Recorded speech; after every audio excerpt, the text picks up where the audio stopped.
Audio Jungle.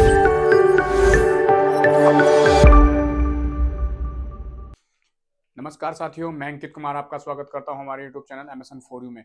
दोस्तों, आज हम पढ़ने वाले हैं बहुत ही अच्छी कंडीशन जिसका नाम है ओटेल्जिया। बेसिकली ये जो मैंने एक नई प्लेलिस्ट बनाई है, न्यू प्लेलिस्ट मैंने आप लोगों के लिए बनाई है, जिसमें हम ENT डिसऑर्डर को डील करने वाले हैं। ENT डिसऑर्डर के जितने भी डिफरेंट डिजीज कंडीशन है, जितनी भी उसके डिसऑर्डर हैं, जो भी प्रॉब्लम्स हैं, जो कैंसर प्रॉब्लम है, ट्यूमर है, वो सब हम इस प्लेलिस्ट में डील करने वाले हैं। दोस्तों, अगर आप हमारे चैनल पर नए हैं तो हमारे चैनल को लाइक करें, सब्सक्राइब करिए और हमारे चैनल से जुड़े रहिए, जिसमें हम एक नई नई प्लेलिस्ट के साथ एक नई नई कंडीशन और नए नए सिस्टम के जो डिसऑर्डर होते हैं उनको ऐड करने वाले हैं। दोस्तों, सबसे पहले हम जो कंडीशन है उसका नाम है ओटेल्जिया। ये बेसिकली किसका डिसऑर्डर है? ये ईयर डिसऑर्डर होता है। तो सबसे पहले ओटेल्जिया को समझने के लिए हमें इसके मीनिंग को समझना बहुत जरूरी है। तो ये जो ओटेल्जिया मतलब होता है, जो ये ओटेल्जिया है, ये ग्रीक वर्ड से लिया गया है, ग्रीक वर्ड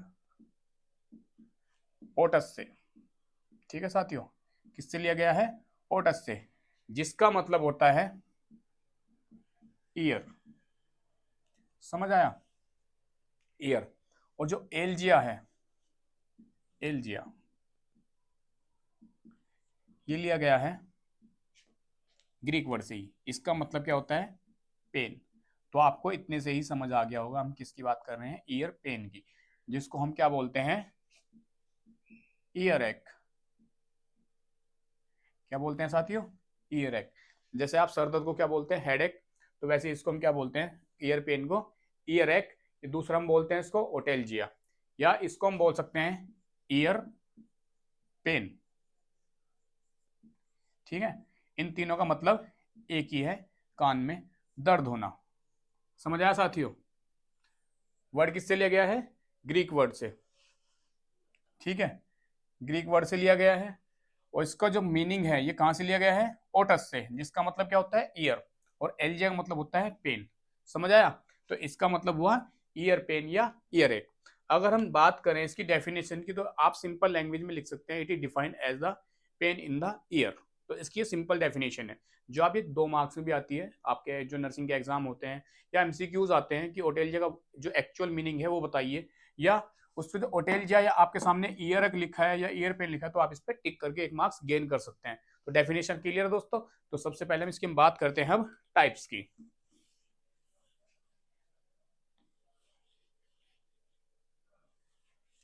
बेसिकली ये टाइप्स इसके 2 टाइप्स के होता है। ये सबसे पहले आता है प्राइमरी ओटेल्जिया। दूसरे दूसरी अगर हम बात करें, वो होता है सेकेंडरी ओटेल्जिया। Secondary otalgia. ठीक है साथियों, प्राइमरी ओटेल्जिया को हम एक्यूट फेज बोल सकते हैं, एक्यूट ओटेल्जिया। सेकेंडरी को हम क्रोनिक बोल सकते हैं। ठीक है, अब प्राइमरी ओटेल्जिया की बात कर रहे हैं। प्राइमरी ओटेल्जिया का मतलब यह है कि जो ये कंडीशन है, जो ये पेन हो रहा है, ये ईयर के अंदर ही कोई प्रॉब्लम है। समझ आया? कान के अंदर ही कोई पैथोलॉजिकल कंडीशन है जिसकी वजह से पेन अराइज हो रहा है। समझ आया? क्या हो रहा है? पेन अराइज हो रहा है। जैसे मैं बोल सकता हूँ कान के अंदर क्या क्या प्रॉब्लम हो सकती है। कान के अंदर प्रॉब्लम हो सकती है कोई मैकेनिकल कोज। समझा? ये हम इटियोलॉजिकल फैक्टर में पढ़ेंगे। दूसरा, अगर ईयर का कोई इन्फेक्शन है, जैसे ओटाइटिस मीडिया के आपने मिडिल ईयर का जो पेन होता है या मिडिल ईयर का जो इन्फेक्शन होता है, वो एक कारण हो सकता है। दूसरा कारण हो सकता है अगर अगर आपके कान की कोई बोन बढ़ गई है, एक कारण ही हो सकता है। ये सब हम किस में पढ़ेंगे? ये हम पढ़ने वाले हैं इटियोलॉजिकल फैक्टर, मतलब क्या है कि कारण के अंदर। दोस्तों, तो इसमें प्राइमरी में हमने क्या समझा है कि ये जो प्राइमरी ओटेल्जिया है, ये कान के अंदर ही कोई डिजीज कंडीशन हुई है या पैथोलॉजिकल कंडीशन हुई है जिसकी वजह से पेन अराइज हो रहा है। ये किस में आ गया हमारे? किसके अंदर? प्राइमरी के अंदर। सेकेंडरी की बात करते हैं, तो सेकेंडरी ओटेल्जिया का मतलब होता है कि अगर आउटसाइड द ईयर अगर कोई पैथोलॉजिकल कंडीशन है, वो कहाँ की है? हमारे आउटसाइड ईयर, मतलब ईयर से हटके वो दूसरे पार्ट की कोई प्रॉब्लम हो रही है। जैसे मैं बोल सकता हूँ आपको, अगर आपके दांत में दर्द है तो उस कंडीशन से क्या हो सकता है? आपके ईयर में पेन हो सकता है। दूसरा, अगर मैं आपको बताऊं साइनोसाइटिस की प्रॉब्लम है, मींस अगर साइनस में जो इन्फ्लामेशन हो रखी है। तीसरे कारण की अगर मैं बात करूं कि इसमें क्या है कि कोई न्यूज नर्व जो होती है हमारी, ठीक है, जो नर्व होती है उसमें कोई प्रॉब्लम आ गई है, वो कंप्रेस हो गई है, या वो प्रेस हो गई है, या हम बोल सकते हैं उसमें कोई डैमेज हो गई है वो किसी इन्फेक्शन की वजह से, तो ये कारण किसमें होने वाला हमारा सेकेंडरी ओटोएल्जिया में, जिसको हम क्या बोलते हैं क्रोनिक। ठीक है, समझ आया इतना भी। अभी क्या हो गया, इसके प्राइमरी फर्स्ट टाइप हो गया, सेकंड इसका सेकंड टाइप हो गया। अब बात करते हैं हम इसके इसके इटियोलॉजिकल फैक्टर की। तो सबसे पहले हम पढ़ने वाले हैं इसका इटियोलॉजिकल फैक्टर, वो होता है, हम पढ़ेंगे अकॉर्डिंग टू टाइप्स।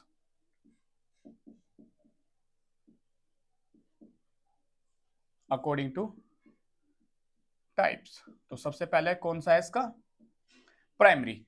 जो मैंने आपको बताया है कि हम इसका टाइप्स के अकॉर्डिंग, मैंने भी आपको कुछ टाइप्स कारण बताए थे कि हम इसमें आगे पढ़ने वाले हैं इटियोलॉजिकल फैक्टर में। तो ये है इसका सबसे पहले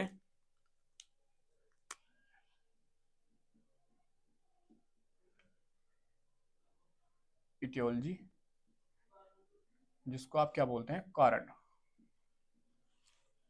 तो सबसे पहले प्राइमरी ओटेल्जिया का मैंने आपको बताया है कि प्राइमरी ओटेल्जिया में ईयर के अंदर ही कोई प्रॉब्लम है इन्फेक्शन की वजह से, या हम बोल सकते हैं ईयर वैक्स जो होती है, जो कान, जिसको आप कान का मैल भी बोलते हैं, वो एक्चुअल में मैल नहीं होता है, वो क्या होता है ईयर वैक्स होती है, जो आपकी जो ईयर कैनाल होती है उसके अंदर चिपक जाती है, और चिपक के जाने की वजह से क्या होता है आपकी जो ईयर ड्रम होती है वो पेनिट्रेट होती है, ईयर कैनाल पेनिट्रेट होती है, जिसकी वजह से आप पेन फील करते हैं। तो सबसे पहला कारण क्या होता है इसका बैक्टीरियल इन्फेक्शन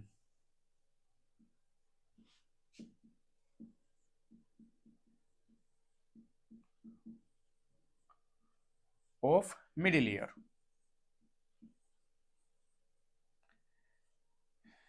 जिसको हम क्या बोल रहे हैं ओटाइटिस मीडिया। ठीक है, दूसरा इसमें क्या होना चाहिए साथियों,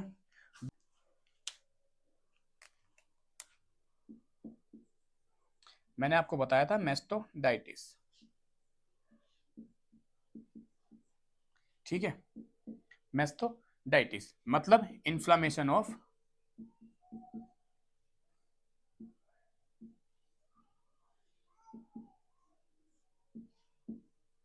मैस्टोइड प्रोसेस।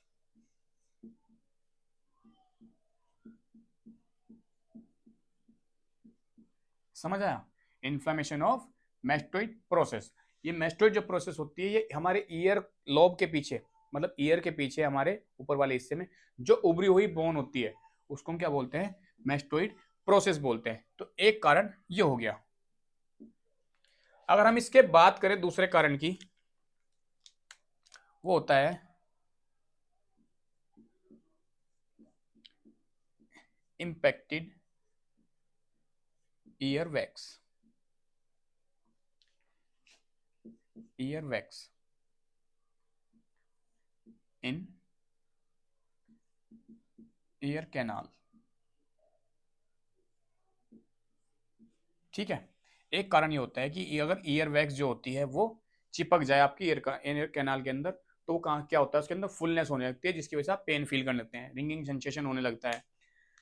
जो मैंने आपको बताया कि बैक्टीरिया इन्फेक्शन आता कहाँ से है, बैक्टीरिया इन्फेक्शन बेसिकली आता है दोस्तों ये जब आप पोल्यूटेड वाटर के अंदर, समझा, पोल्यूटेड वाटर के अंदर आप स्विमिंग कर रहे हैं या पोल्यूटेड वाटर के कांटेक्ट में आ रहे हैं और आपके कान में वो पानी चला जाए, एक तो उस कंडीशन से हो सकता है। दूसरा, अगर आप अपने कान के अंदर कोई शार्प ऑब्जेक्ट का यूज कर रहे हैं, जैसे अपने कान में कोई आपको ईचिंग हो रही है उसको आप क्या कर रहे हैं खुला रहे हैं, तो उस कंडीशन में क्या होगा वो जो ईयर कैनाल है वो हल्का सा क्या हो जाती है वहां पे स्क्रैच पड़ जाता है, तो स्क्रैच पड़ने की वजह से वहां से जो फॉरेन बॉडी होते हैं वो आके स्टक हो जाते हैं। तो जो बैक्टीरिया इन्फेक्शन जो इसके लिए रिस्पॉन्सिबल होता है वो होता है स्टेफाइलोकोकस ऑरियस, जिसको हम बोलते हैं एस ओरियस। ठीक है, स्टेफाइलोकोकस ओरियस, इसका मैं पूरा नाम सामने स्क्रीन पे चला दूंगा। नेक्स्ट, अगर हम सेकेंडरी टाइप्स की बात करें इसका जो सेकंड आने वाला है सेकंड कोज, तो होता है वो बैरोट्रोमा कोज।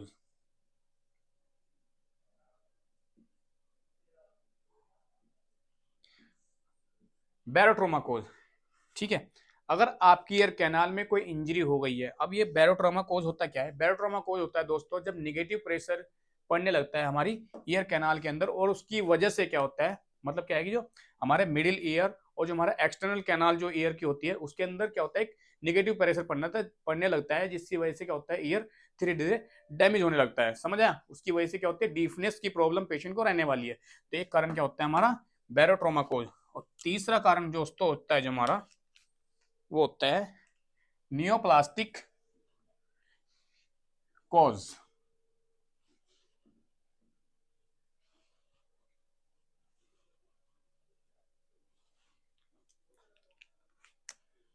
तीसरा कारण है इसका क्या है, नियोप्लास्टिक कोज। ठीक है साथियों, नियोप्लास्टिक मतलब क्या है कि कोई अगर ट्यूमर फॉर्म हो गया है या कैंसर सेल्स फॉर्म हो गई हैं, ठीक है, या कोई पॉलिप्स बन गया है ईयर के अंदर, ठीक है, तो इसको हम बोलेंगे नियोप्लास्टिक कोज। कोई कैंसर सेल्स फॉर्म हो गई, या कोई ट्यूमर फॉर्म हो गया है, या कोई पॉलिप्स बन गया है मिडिल ईयर के अंदर, आपकी ईयर कैनाल के अंदर, या इनर ईयर के अंदर, तो इस वजह से क्या होगा, ये जो ओटेल्जिया है, ईयर पेन है, ये कॉज हो सकता है क्या, होगा ही, क्योंकि उससे क्या होगा, हमारी जो ईयर ड्रम है या ईयर कैनाल जो बनी हुई है पूरी एस शेप की जो बनी होती है हमारी ओटीटी ट्यूब, वो पेनिट्रेट होती है। ठीक है दोस्तों, एक कारण ये हो गया हमारा। दूसरा हम बात करते हैं इसके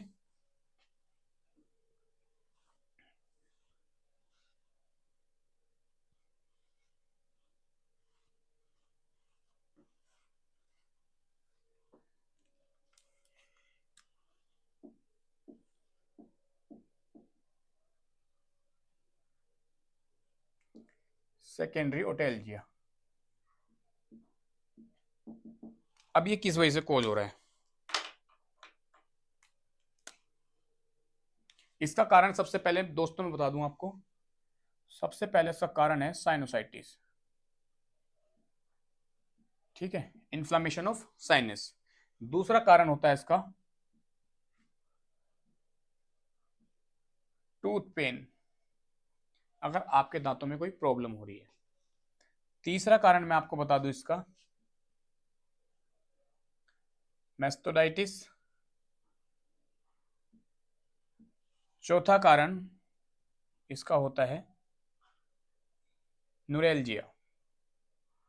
ठीक है, न्यूरेल्जिया, अगर न्यूरेल्जिया का मतलब होता है जो हमारी क्रेनियल नर्व होती है, जो हमारी कौन सी होती है, वेस्टिबुलो कोक्लियर नर्व जो होती है, अगर उस नर्व में किसी इंफेक्शन की वजह से डैमेज होना वो स्टार्ट हो जाए, या वो नर्व क्या हो जाए, उसमें कोई स्वेलिंग आना स्टार्ट हो जाए, तो उस कंडीशन की वजह से क्या होता है, ये सेकेंडरी जिसको हम बोलते हैं ओटेल्जिया। अब ये जो डैमेज होना स्टार्ट करती है नर्व, अब ये तो है नहीं कि एकदम से हो जाएगी, इसको हम एक्यूट फेज में रख देंगे, नहीं, क्योंकि नर्व जो डैमेज होना स्टार्ट होगी वो धीरे धीरे धीरे धीरे डैमेज होना स्टार्ट होगी, जिसकी वजह से क्या होगा, सेकेंडरी ओटेल्जिया। मतलब क्या है कि ये क्रोनिक कंडीशन बन सकती है।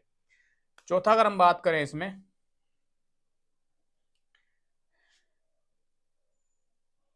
इन्फ्लामेशन ऑफ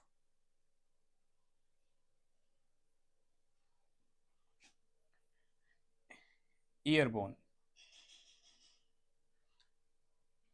ठीक है, अगर इन्फ्लामेशन ईयरबोन में कोई किसी तरह की इन्फ्लामेशन हो रही है। चौथा इसका कारण हो सकता है नेजल पॉलिप्स, अगर नोज के अंदर कोई पॉलिप्स बन गया है। क्या बन गया है, पॉलिप्स, एक कारण ये हो सकता है। दूसरा, अगर आपको अपने गले में कोई सोर थ्रोट की प्रॉब्लम रहती है, या गले में दर्द रहता है, जिसको हम बोलते हैं फेरेंजाइटिस, एक कारण ये भी हो सकता है, फेरेंजाइटिस, इन्फ्लेमेशन ऑफ फेरिंग्स। दूसरा लैरेंजाइटिस, इन्फ्लेमेशन ऑफ लैरिंग्स। ठीक है, अगर इनके अंदर कोई इन्फ्लामेशन है या इसमें कोई इन्फेक्शन है, एक कारण ये हो सकता है। दूसरा लास्ट जो कारण होने वाला है, डिसफंक्शन ऑफ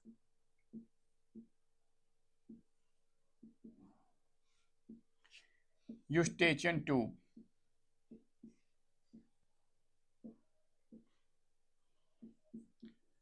एक कारण ये होगा इसका, डिसफंक्शन ऑफ यूस्टेचियन ट्यूब, क्योंकि जो यूस्टेचियन ट्यूब होती है इसका दूसरा नाम क्या है, नेजोफेरिंक्स ट्यूब।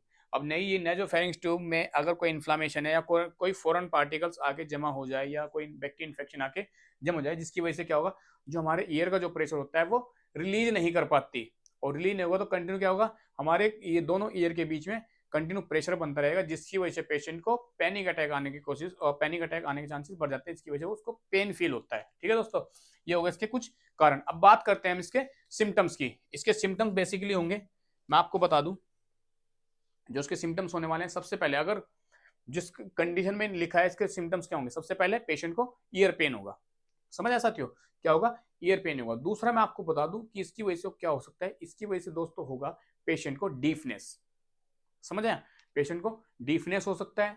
तीसरा अगर मैं इसका सिम्टम्स बताऊं तो पेशेंट को होने वाला है टिनिटस, रिंगिंग सेंसेशन की प्रॉब्लम पेशेंट को रहने वाली है, कि पेशेंट को झन से आवाज आ रही है, तो प्रॉब्लम पेशेंट को रहने वाली है। दूसरा अगर मैं बताऊं आपको, पेशेंट को रहने वाला है कि जो फुलनेस होती है ईयर के अंदर, समझ रहे हो, कैसा लग रहा है कि कान में कोई फ्लूइड भरा हुआ है, तो वो क्या हो रहा है कि उसको पेशेंट को फीलिंग ऑफ फुलनेस, हम इसको बोल सकते हैं। ठीक है, दूसरा पेशेंट को होने वाला है ईयर डिस्चार्ज। अगर पेशेंट की कान के अंदर, ईयर के अंदर कोई बैक्टीरिया इन्फेक्शन पहुंच गया है और वहां पे उसमें पस पड़ना स्टार्ट हो गया है, तो क्या होगा, ईयर डिस्चार्ज पेशेंट को रहने वाला है। पेशेंट को ईयर ब्लीडिंग के चांसेस बढ़ सकते हैं, पेशेंट को क्या होगा, ईयर ब्लीडिंग के चांसेस बढ़ सकते हैं अगर उसने किसी शार्प ऑब्जेक्ट का यूज किया है। अगर लास्ट में हम बात करते हैं, पेशेंट को चांसेस होने वाले हैं ईयर ड्रम जो होती है हमारी, जिसको हम क्या बोलते हैं, कान की जो झिल्ली होती है, ईयर ड्रम टिम्पैनिक मेम्ब्रेन जो होती है, उसके परफोरेट होने के चांसेस बढ़ सकते हैं। समझ आया दोस्तों, तो उसके कुछ सिम्टम्स हैं। लास्ट में इसमें हो सकता है कि नोजिया वोमिटिंग, अगर जो हमारी जो नर्व है, कौन सी नर्व है, उसका नाम है वेस्टिबुलो कोक्लियर नर्व, अगर वो उसमें कोई इरिटेशन होती है, उसमें कोई डैमेज हो रही है, अगर वो उसमें कोई इन्फ्लेमेशन हो रही है, तो हमारी वेगस नर्व को स्टिमुलेट कर सकती है, जिसकी वजह से हमें क्या होने वाला है, नोजिया वोमिटिंग। तो दोस्तों ये कुछ सिम्टम्स थे इसके, जिससे हम क्या कर सकते हैं, पेशेंट की कंडीशन को आइडेंटिफाई कर सकते हैं। अब बात करने वाले हैं इसके डायग्नोस्टिक इवेल्युएशन की।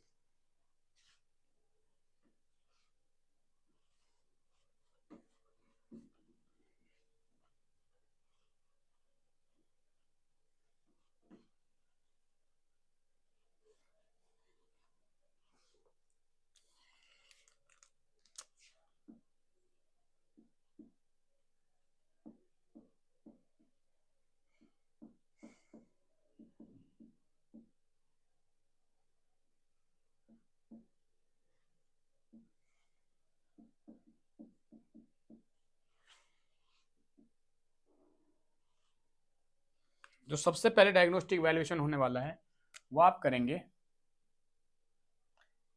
History collection.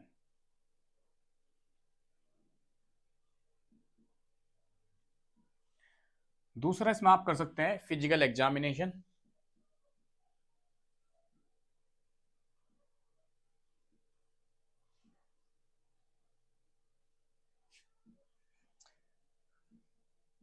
फिजिकल एग्जामिनेशन में जो आपको करना है, मेनली आपको करना है ईयर एग्जामिनेशन।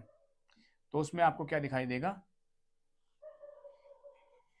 ईयर इन्फेक्शन आपको दिख सकता है, जिसमें आपको क्या दिखेगा, ईयर डिस्चार्ज।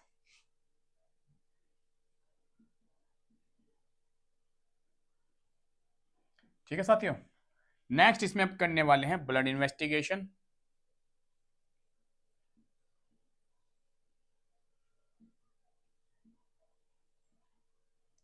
ब्लड इन्वेस्टिगेशन में आप देखेंगे सीबीसी काउंट, सबसे पहले सीबीसी देखेंगे।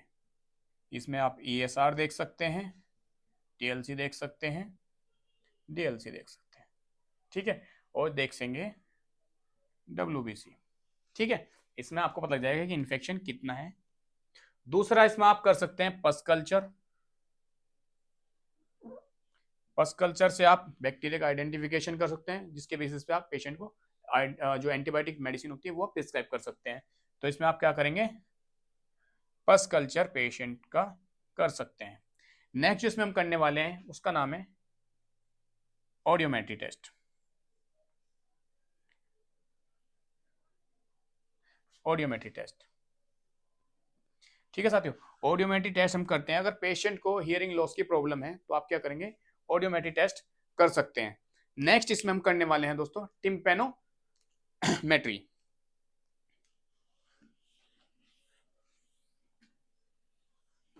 क्या करने वाले हैं? टिम्पैनोमेट्री में क्या होता है?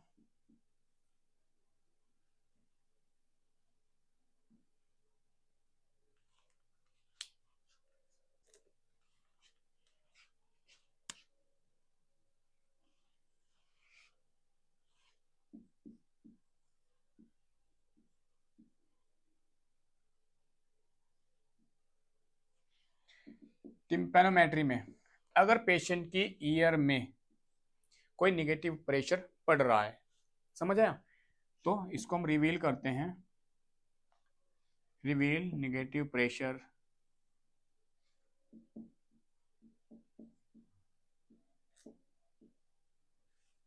Reveal negative pressure in auditory canal.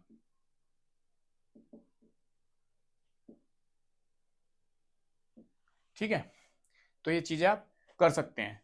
Next इसमें आप करने वाले हैं CT scan, MRI.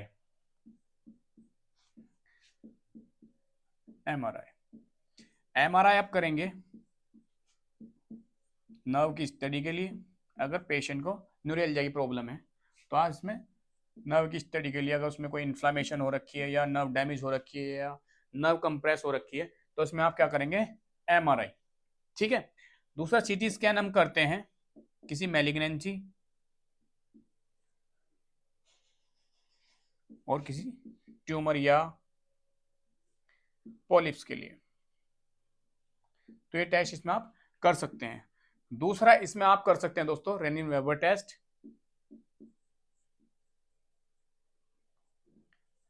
Rennin Weber test,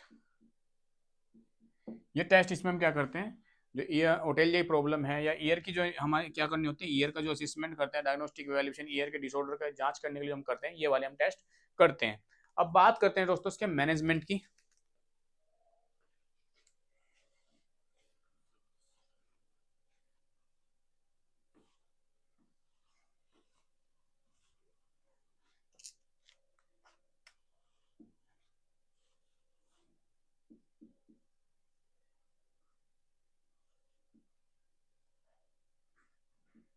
management सबसे पहले इसका हम फार्माकोलॉजिकल मैनेजमेंट,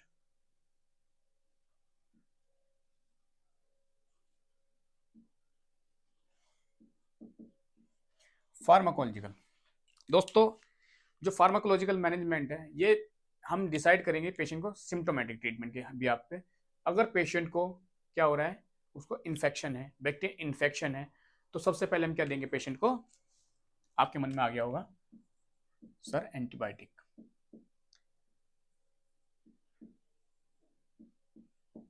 ठीक है, अब एंटीबायोटिक कौन सी होने वाली है? तो दोस्तों एंटीबायोटिक होने वाली है वो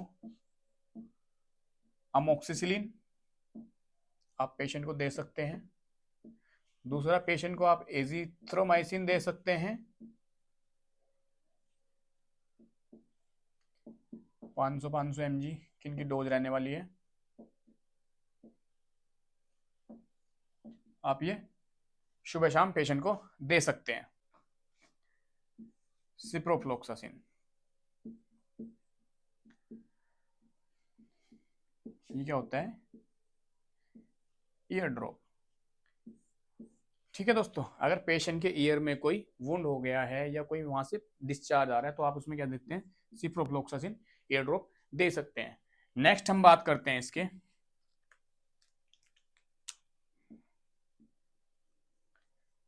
पेन के लिए क्या दें। दोस्तों इसके लिए पेन के लिए हम देते हैं सिस्टमिक अनाल्जेसिक। जी हाँ, जो अनाल्जेसिक होने वाली है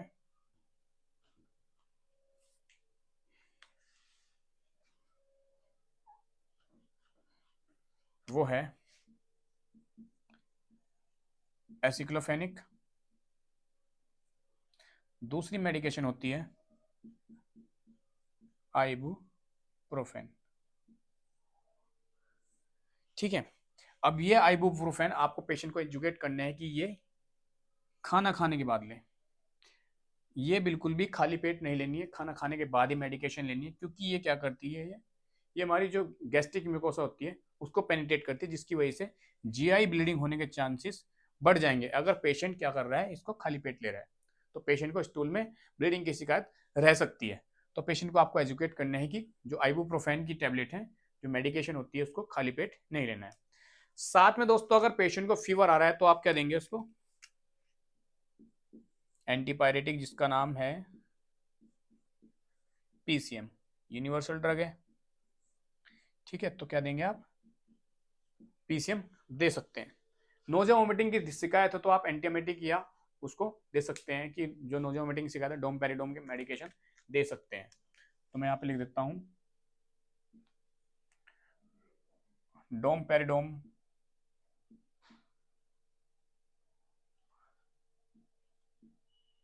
ये मेडिकेशन कौन सी हमारी, एंटीएमेटिक, या फिर आप इसमें ओनेस्ट्रोन दे सकते हैं। ये मेडिकेशन आती है साथियों। तो आप ये सिम्टोमेटिक मेडिकेशन दे सकते हैं। अगर पेशेंट के ईयर के अंदर, अब बात करते हैं हम कुछ प्रोसीजर की, अगर ईयर के अंदर कोई ईयर वैक्स इंपैक्ट हो गई है, चिपक गई है, तो उसमें क्या करना है। तो उसमें दोस्तों ज़्यादा कुछ करना नहीं है, आपको फिजिशियन के पास जाना है, अपने डॉक्टर के पास जाना है, जो हमारे ईएनटी डॉक्टर होते हैं उनके पास जाना है। तो उसमें क्या करेगा, डॉक्टर प्लान करेगा आपकी ईयर इरिगेशन, मतलब क्या है कि कान की क्या करेगा, वो धुलाई करेगा, ठीक है। ईयर इरिगेशन के लिए प्लान करेगा, इसमें प्रोसीजर यही होता है ईयर इरिगेशन, जिसमें क्या करते हैं, पेशेंट के कान को अच्छे से वॉश किया जाता है, जो ईयर वैक्स होती है उसको, उसके हम एस्पिरेट कर लेते हैं। तो इसमें ईयर सक्शनिंग भी कर सकते हैं। दूसरा प्रोसीजर हमारा होता है इसमें ईयर सक्शनिंग। तो ये दो प्रोसीजर बेसिकली इसमें किया जाते हैं। अगर ईयर के अंदर कोई पॉलिप्स या कोई ट्यूमर फॉर्म हुआ है या कोई कैंसर सेल्स फॉर्म हुई है, तो उसमें दोस्तों हम क्या करते हैं, उसमें ओपन सर्जरी की हम हेल्प ले सकते हैं। दोस्तों बेसिकली वैसी चीज़ें ये बहुत ज़्यादा कम होती हैं, क्योंकि जो मेटास्टेटिस की प्रॉब्लम जो होती है ईयर कैंसर के, वो हमारे दूसरे ऑर्गन से ही आती है। अगर ईयर के अंदर कोई बन ही गया है तो इसमें हम ओपन सर्जरी करते हैं दोस्तों, ठीक है। उस वाले पार्ट को, जो अफेक्टेड पार्ट होता है, उसको रिमूव कर देते हैं। अब ये डिपेंड करता है कि कौन से पार्ट में वो पॉलिप्स या वो कैंसर या वो ट्यूमर्स या सिस्ट फॉर्म हुई है, हम उसी पार्ट को वहाँ उस ईयर से निकाल देते हैं। अब ईयर के भी क्या होते हैं, हमारे तीन पार्ट हैं, एक एक्सटर्नल, मिडिल और इनर ईयर। तो तीन पार्ट में होते हैं। वो डिपेंड करता है कि जो ट्यूमर सेल्स या कैंसर सेल जो वहाँ पर फॉर्म हुई है वो कौन से पार्ट में हो, तो उसी के बेसिस पे हम क्या करते हैं, सर्जरी प्लान करते हैं। तो दोस्तों इसमें हमारा इतना ही था, इतना ही मैनेजमेंट था। बहुत छोटी कंडीशन थी जो मैंने आपको बिल्कुल एकदम डिटेल में बताया है।